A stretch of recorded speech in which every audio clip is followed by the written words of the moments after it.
Okay, today we're going to do something a little bit different. I'm not going to teach you a project, which you may be like, oh, we were kind of glad on that, Julie. Your projects aren't that great. But they're fun. We have fun. Today, I'm going to be like Oprah. Oprah has her favorite things, and I thought, you know what? Except for the $1 billion, and except for the mansions, and except for the relationship with Tom Cruise, I'm just like Oprah. So I'm going to have Julie's favorite things. So here we go. Julie's favorite thing number 1. People magazine. I love People magazine. Julie's favorite thing number 2. Diet Mountain Dew. It's the best drink ever. Julie's favorite thing number 3. Football. I love football, particularly Dawson Christian Academy football or Florida State Seminoles football. I'm going to keep going. I just saw Florida's favorite thing. What? Sorry. My next door neighbor, Lee, my producer, said it has to be about stamping. Okay, so I have stamping favorite things too. Here we go. My first stamping favorite thing is this. Now you may be like, what in the world is that, Julie? It is a well-used sanding block. And I'm going to tell you why every stamper needs a sanding block in their repertoire of supplies. You need a sanding block for one reason. When the stamps are made, the stamps are placed inside of a die pattern, similar to when we make a cupcake or a pattern cookie, anything like that. Now think about that. When you make those, and surely you've made at least one, people. I mean, come on. You spray the pan with Pam or put grease or something in it so that when it's done cooking, it pops right back up. Well, the stamps are the same way. The rubber is laid inside a mold that's been sprayed with something to help it release easier.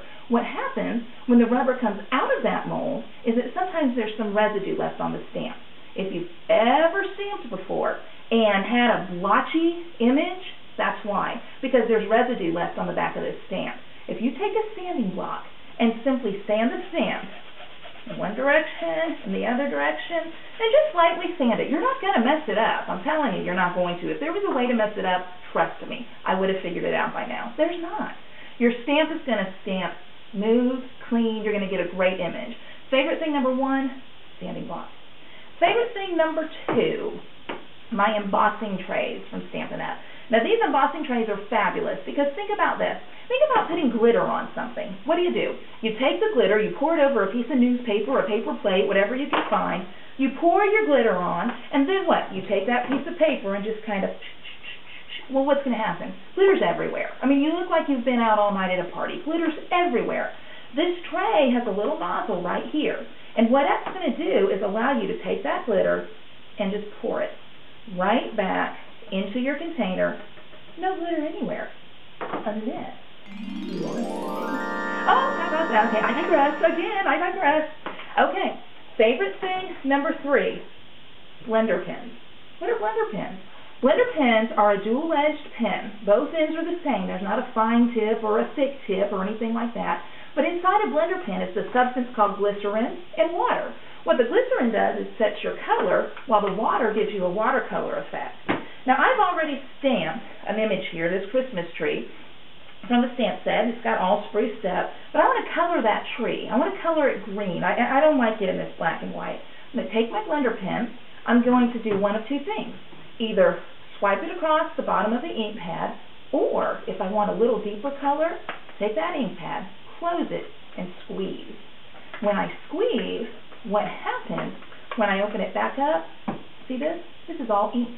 I have a puddle of ink now that I can pull from, and I can get that onto my blender pen, and I can go and I can start coloring my tree in, and I'm not going to do it all for you, but you can see how that color works. Now, I can take different colors if I want to. Once I'm done with the green, I just take the blender pen, I wipe it off on my scrap paper until no more color appears, and boom, I'm good to go to another color. It's just that easy. That's why I love blender pens. And then finally, 2 more favorite things for you. This is a big one.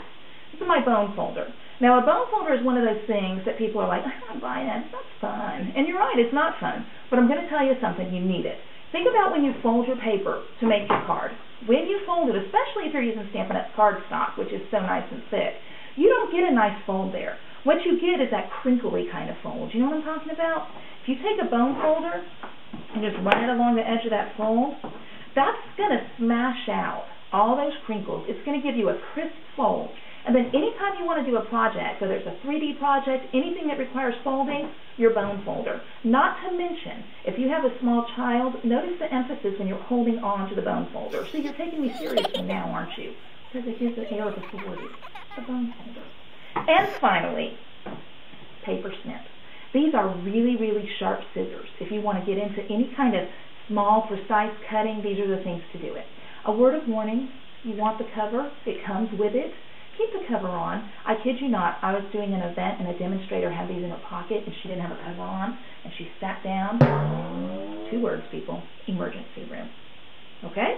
Keep the cover on. Safety first in stamping. So, those are just some of my favorite things. Take that, Oprah. See you next time.